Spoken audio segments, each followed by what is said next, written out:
আজকে গিন্নি কাঁচা লঙ্কা দিয়ে কুচো চিংড়ির ঝালটা যা বানিয়েছিল না, খেতে খেতে দেরি হয়ে গেল। গোলগাপ্পি দেওয়ার আর জায়গা পাও না না? বিশ্বাস করুন, সত্যি খুব ভালো রান্না করেছিল গিন্নি। তাই আবার আরেক হাঁড়ি ভাত চড়াতে বললাম।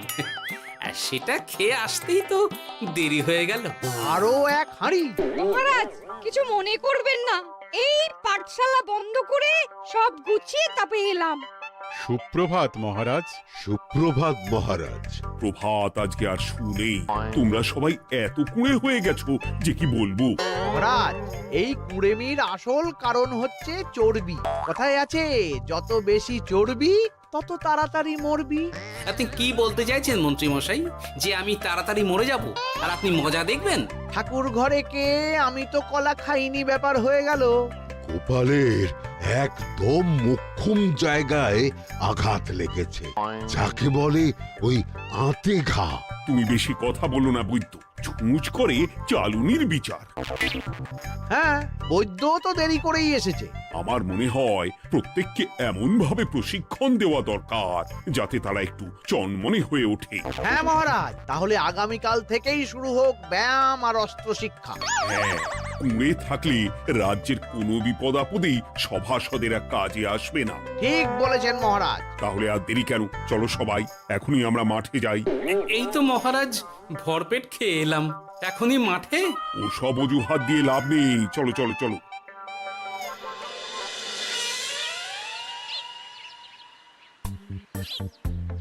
এবার সবাই সারিবদ্ধভাবে দাঁড়িয়ে পড়ো। এ কি, গোপাল কোথায়? মহারাজ, গোপাল আপনার পিছনে দাঁড়িয়ে আছে, চুপি চুপি। এই গোপাল, যাও যাও, মাঠের মাঝখানে গিয়ে দাঁড়াও। এই চাঁদি ফাটা রোদে কেন মহারাজ সুস্থ শরীরকে ব্যস্ত করছেন? এইসব বাজে কথা শুনতে চাই না। শুয়ে বসে থেকে শরীরের কি অবস্থা করেছো? শরীরের নাম মহাশয়, যা সবে তাই সয়। তুমি যাবে না, তোমাকে এক্ষুনি বরখাস্ত করব। কি জ্বালা! যেখানে আমার সব কাজ বুদ্ধি দিয়েই হয়ে যায়, সেখানে গায়ের জোরের কি দরকার? হ্যাঁ, এই গোপাল, আমি 1 থেকে 3 অবধি গুনবো, তারপরে সবাই এই মাঠের ধার বরাবর 5 বার পাক দিয়ে দৌড়বে। ঠিক আছে মহারাজ, আমি প্রস্তুত। আমি রোগাপটকা আছি, কোনো সমস্যাই হবে না। হয়ে গেল। সবাই প্রস্তুত? 1, 2, 3। কি হলো গোপাল, দৌড়াও দৌড়াও। মহারাজ, এর থেকে বেশি জোরে পারবো না। আই, কে আছো? একটা কঞ্চি দাও। এই সেরেছে। বেশ হয়েছে, বেশ হয়েছে। ব্যাটার এবার চর্বি কমবে। কি হলো গোপাল, হ্যাঁ হয়ে গেল? হ্যাঁ?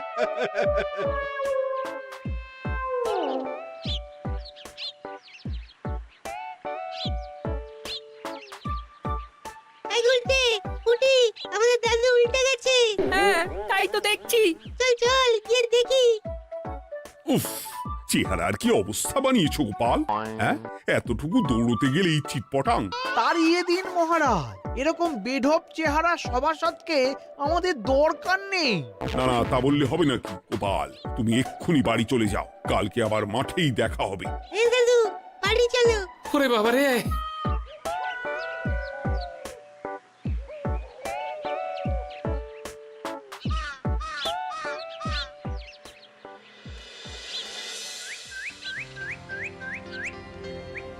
আরে ধুর ছাতার মাথা, তখন থেকে জল খেয়েই চলেছ। কি হয়েছে সেটা বলবে তো? শরীর চর্চা হয়েছে, শক্তি খরচা হয়েছে, আর পারছি না। উফ, বাপরে বাপ, কি পায়ে ব্যথা!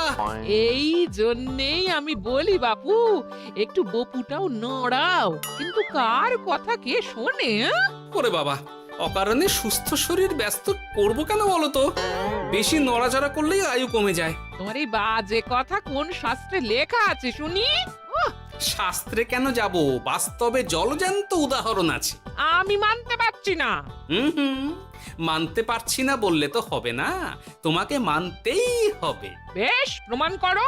আমি যদি তোমাকে প্রমাণ করে দিতে পারি, তাহলে আজ থেকে বাড়ির বাজার দোকান করার দায়িত্বটাও তোমাকেই নিতে হবে। দিদা তুমি তো ফেঁসে যাবে, দাদুর সঙ্গে বাজি লড়বে না। এই বাদ দে তো, তোর দাদু আগে প্রমাণ করুক যে বেশি নড়াচড়া করলে বয়স কমে। হ্যাঁ তাহলে বাজি। হ্যাঁ বাজি। আচ্ছা ঠিক আছে, বেশ। তুমি তুমি একটা পশুর নাম বলো তো, যারা খুব তাড়াতাড়ি দৌড়য়। ঘোড়া, হরিণ, চিতাবাঘ আরো আছে। আচ্ছা, এবার সবচেয়ে আস্তে আস্তে কোন পশু চলে, এরকম একটা পশুর উদাহরণ দাও। কেন কচ্ছপ? এই তো পেয়ে গেছে উত্তর। এবার তুমি বলো তো, কচ্ছপ কত বছর বাঁচে, আর ঘোড়া, হরিণ, চিতাবাঘ এরা কত বছর বাঁচে?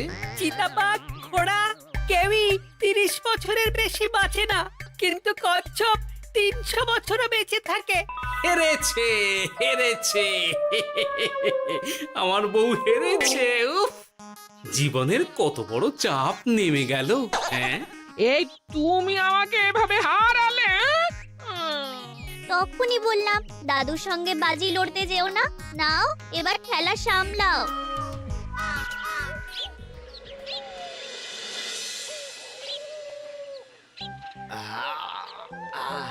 আরো ভালো করে মালিশ কর। আজকে ছোটাছুটি করে পা দুটো বেশ ব্যথা ব্যথা করছে। কালকে তো আবার অন্য পরীক্ষা। আরে আমার হালকা চেহারা আছে, সব সামলে নেব। কালকে তো অস্ত্র চালনা হবে, কালকে আমি কাঁপিয়ে দেব। কাঁপাতে তো হবেই মন্ত্রী মশাই। আমরা আপনার শরীরে এমন ঘষা মাজা করে দেব না, মনে হবে আপনি না একটা জলযন্ত্র অস্ত্র চালনা করতে যাচ্ছে। বাস এই তো চাই। ওরে বাবারে, আস্তে আস্তে। আরে বাবা, আপনার তো ইস্পাতের শরীর, ভাঙবে তবু মচকাবে না। চিন্তা করছেন কেন? ভয় পাবেন না, ভয়কে জয় করতে হবে। আরে আরে আরে, তোরা আমার কথাটার সাথে করছিসটা কি? মানুষটা মরে যাবে তো। চিন্তা করো না গিন্নি। বাবা, ওরা বলেছে আমার ইস্পাতের শরীর, ভাঙবে তবু মচকাবে না। একবার এই বুড়ো বয়সে হাত পা ভাঙলে কি সামলাবে শুনি? মন্ত্রীমশাই, আমাদের বকশিসটা দিয়ে দিন, আমরা কেটে পড়ি। বাবারে বাবা, দিচ্ছি। এনে এত খাটানোর পরে এতেই এখন খুশি থাক। হ্যাঁ,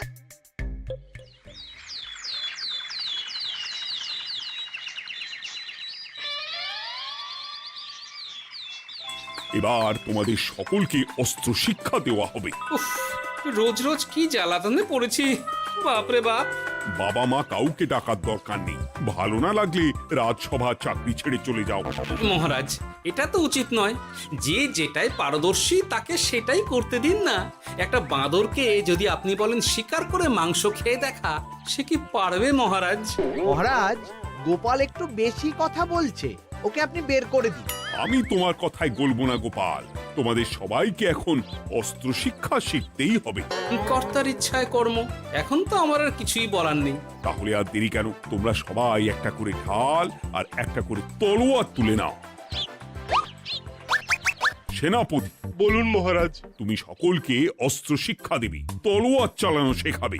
এক এক করে প্রত্যেকে তোমার কাছে যাবে আর এক এক করে তুমি সবাইকে তলোয়ার চালানো শেখাবে। আচ্ছা মহারাজ, তাহলে ওই সবার প্রথমে চলে আসুন মন্ত্রী মশাই। হ্যাঁ, আমি প্রস্তুত। আমার শরীর ইস্পাতের মতো, ভাঙবো তবু মচকাবো না।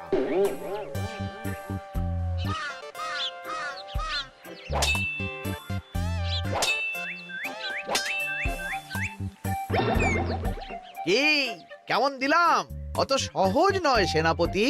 আমি মন্ত্রী এমনি এমনি হইনি, আগে অস্ত্র শিক্ষা শিখে তবে মন্ত্রী হয়েছি। এটা কি হলো? হ্যাঁ, আপনি অস্ত্র শিক্ষায় পারদর্শী, কিন্তু আরো বিচক্ষণ হতে হবে। কারণ আজকে এই পাগড়ির জায়গায় আমি যদি তলোয়ার আপনার গলার দিকে চালাতাম, তাহলে কিন্তু আপনার এই ভবলীলা এখানেই সাঙ্গ হয়ে যেত। ঠিক আছে, মনে রাখবো। এবার বাকিদের তো ডাকো। হ্যাঁ, এরপরে তলোয়ার চালানো শিখতে আসবে গোপাল। গোপাল দাদু, গোপাল দাদু। বাবা বাবা বাবা, গোপাল তুমি আবার দল বল নিয়ে এসেছো। দেখি তোমার কত দম। গোপাল, তুমি প্রস্তুত হও। হ্যাঁ হ্যাঁ, আমি প্রস্তুত। ওরে বাবারে, এ তো ভয়ানক চাপের কাজ। আমাকে বেশ বেগ পেতে হচ্ছে। সামলাও গোপাল।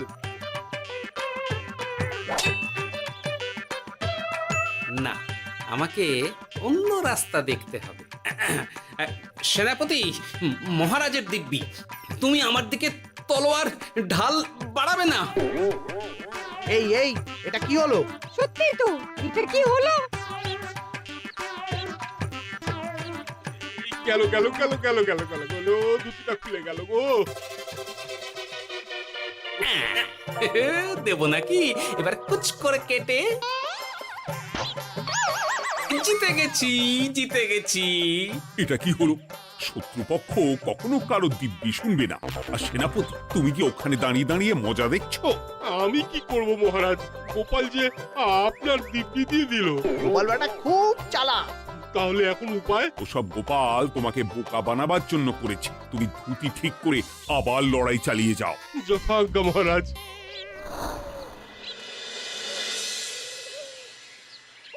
কিরে ন্যাপলা, তোদের দিদা আমার জন্য কি রান্না করে পাঠিয়েছে রে?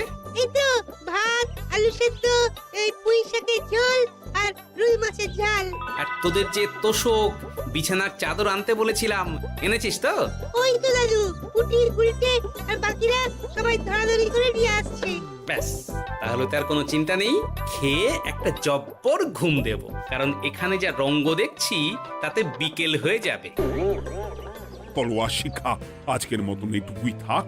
এবার শুরু হবে বল্লম শিক্ষা। সবাই আবার আগের মতন সারিবদ্ধভাবে দাঁড়িয়ে পড়ো। আহ, তোদের দিদা ওই সবটা কিন্তু বেশ জব্বর বানিয়েছে। তোদের দিদার হাতের রান্নার কোনো তুলনাই নেই। আহা, কি স্বাদ! এ কি, গোপাল আবার কোথায় গেল? এই তো মহারাজ, আমি এখানে ওই পুঁয়ের ঝোল আর রুইয়ের ছাল দিয়ে ভাত খাচ্ছি।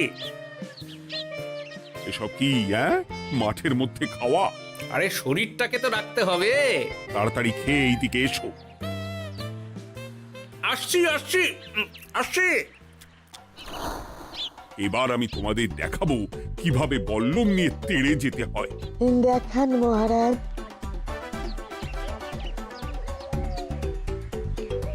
এ তো খুবই সোজা মহারাজ। ঠিক আছে, তাহলে বল্লম নিয়ে তেড়ে যাও দেখি। দিন, আপনার হাতের বল্লমটাই দিন।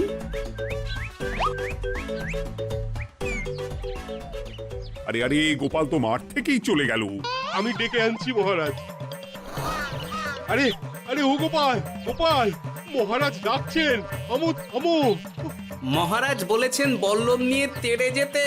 তেড়ে গিয়ে আবার ফিরে আসতে তো উনি বলেননি। আরে, এ তো মহা মুশকিল। উনি এক্ষুনি তোমাকে মাঠে ফিরতে বললেন। সেটা আপনাকে বলতে পারে সেনাপতি, আমাকে তো বলেনি। আমি চললাম।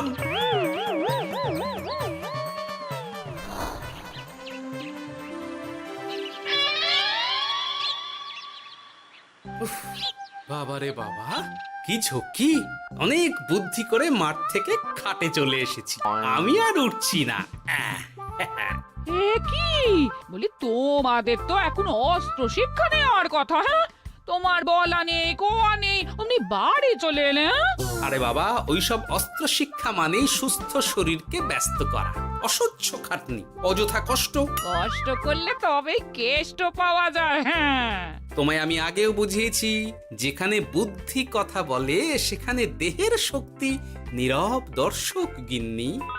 আরে বাবা, সে না হয় বুঝলাম, কিন্তু মহারাজ তো ভালোর জন্য সবাইকে অস্ত্র শিক্ষা দেওয়ার চেষ্টা করছে না?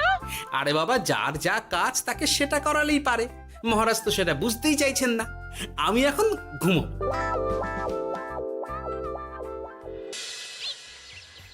দরজা খোলো গোপাল, দরজা খোলো।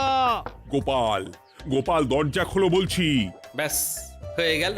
একটু শান্তিতে ঘুমাবো তার জো নেই। দরজা খোলো গোপাল। বলুন মহারাজ। তুমি কি পেয়েছোটা কি গোপাল? রাজসভায় দেরি করে আসবে, তারপর অস্ত্র শিক্ষার সময় ফাঁকিবাজি দেবে, এভাবে তো আর তোমাকে মনে হচ্ছে রাজসভায় রাখা যাবে না। মহারাজ, গোপাল তো মুখের কথার লোক নয়, ওকে তাড়িয়ে দিই। কেন মহারাজ? আমি কি এমন মহাপাপ করেছি যে আমাকে তাড়িয়ে দেবেন? এই যে আমার কথা শুনছো না, এটাই তোমার অপরাধ। অপরাধ নেবেন না মহারাজ। পণ্ডিতের দায়িত্ব পুজো করা, সভাকবির দায়িত্ব কবিতা বলা, সাহিত্য চর্চা করা, আর আমার দায়িত্ব হাসি মজা করে আপনার মন ভালো রাখা। কিন্তু আপনি আমাকে জোর করে যুদ্ধের ময়দানে ঠেলে দিতে চাইছেন। এটা আমার ইচ্ছে। আমিও তো মহারাজ ইচ্ছে করলেই অনেক কিছু করতে পারি। চোখ বন্ধ করে লক্ষ্য ভেদ করতে পারি, শুধু বুদ্ধি দিয়ে। আরে বাহ, এত বড় কথা! তাহলে মহারাজ, ওকে বলুন পরীক্ষা দিতে। কি পরীক্ষা? আমি একটা ঘরে বর্ম পরে দাঁড়িয়ে থাকবো। তোমার হাতে অস্ত্র দেব, আমার মাথায় একটা আপেল থাকতে হবে, আর তুমি কিভাবে আমার মাথা থেকে ওই আপেল ফেলতে পারো দেখব। এ তো খুবই সোজা। কি গোপাল, তাহলে লড়বে নাকি বাজি? হ্যাঁ, লড়তে রাজি আছি। তাহলে আজ রাতেই হয়ে যাক পরীক্ষা। যদি এই পরীক্ষায় উতরে গেলে তো ভালো, নইলে তোমার চাকরিটা গেল। গোপাল, তুমি পারবে তো? সে দেখাই যাবে। আজ রাতে তাহলে রাজবাড়িতে দেখা হচ্ছে। যদি আমি এই পরীক্ষায় বিফল হই, তাহলে আমার চাকরি আপনি কেড়ে নেবেন। আর যদি সফল হই, তাহলে মন্ত্রী মশাইকে শাস্তি দেবেন। আমি নিজে সারা কৃষ্ণনগরে নাক্ষত দেব। বেশ, দেখা যাক।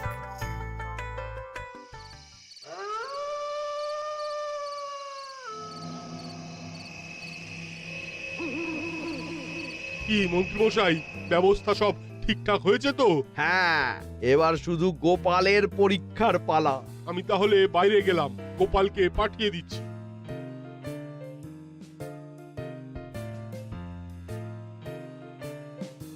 এবার যাও গোপাল, ঘরের ভিতরে যাও, দেখি তুমি কি করে মন্ত্রীর মাথা থেকে আপেল ফেলতে পারো। আপনি তো শুধু আমার চোখ ঢেকেছেন, আমার নাক, মুখ, কানও ঢেকে দিন, যাতে ঘ্রাণেন্দ্রিয়, শ্রবণেন্দ্রিয়েরও সাহায্য না নিতে পারি। বেশ, তাহলে তাই হোক। আয়, কে আছো? গোপালের মুখ, নাক আর কান ঢাকো। যথাজ্ঞা মহারাজ। একটু একটু মোটা কাপড় দিয়ে নাক মুখ ঢাকো, হ্যাঁ, যাতে সেভাবে আপেলের গন্ধ না পাই। বেশ বেশ।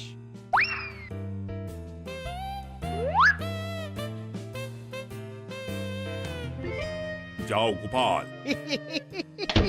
গোপাল, এবার তোমার চাকরি গেল।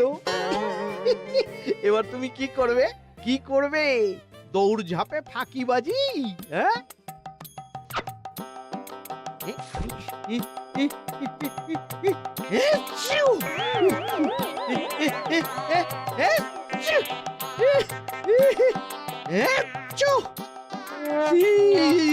গেল গেল গেল গেল গেল, আপেল পড়ে গেল।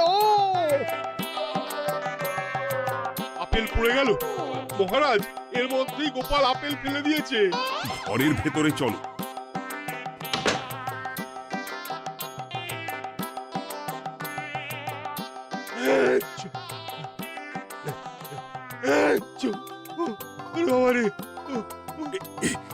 কি ওরে বাবারে বাবা, কি ঝাঁজ! ওরে বাবারে বাবা। কি মহারাজ, দেখলেন তো গোপালের চমক? অস্ত্র ছাড়াই আপেল ফেলে দিলাম। কি, এটা তো তুমি নীতি বিরুদ্ধ কাজ করেছো। সারা ঘরে নস্যি ছড়িয়ে দিয়েছো। মহারাজ, হাঁটতে গিয়ে আপেল পড়ে গেছে। এবার সারা কৃষ্ণনগরে নাক্ষত দিতে হবে। সত্যি সত্যি গোপাল, বুদ্ধিতে তোমার জুড়ি মেলা ভার। আমার নাম গোপাল ভাঁড়। একটা কথা মনে রাখবেন, কেউটে সাপের লেজে পা দেবেন না, আর গোপালের কাজে বাধা দেবেন না। যে কাজ বুদ্ধি দিয়ে করা যায় তার কাছে শক্তি ছোট্ট শিশু মাত্র। সত্যি গোপাল, আজ তুমি সেটাই প্রমাণ করে দিলে। আর আজ থেকে তোমাকে তোমার ইচ্ছার বিরুদ্ধে খাটাবো না। তুমি খাও দাও, ভুড়ি বানাও। যার যা কাজ সে তাই করবে। যেমন এখন মন্ত্রী মশাই নাক্ষত দেবেন। হ্যাঁ, ভুল করে বাজি ধরে ফেলেছি, এখন নিজেই চাপে পড়ে গেলাম। তাহলে আর দেরি কেন? নাক্ষত এখন থেকেই শুরু হোক। কৃষ্ণনগরের রাস্তা শেষ হতে হতে সকাল হয়ে যাবে।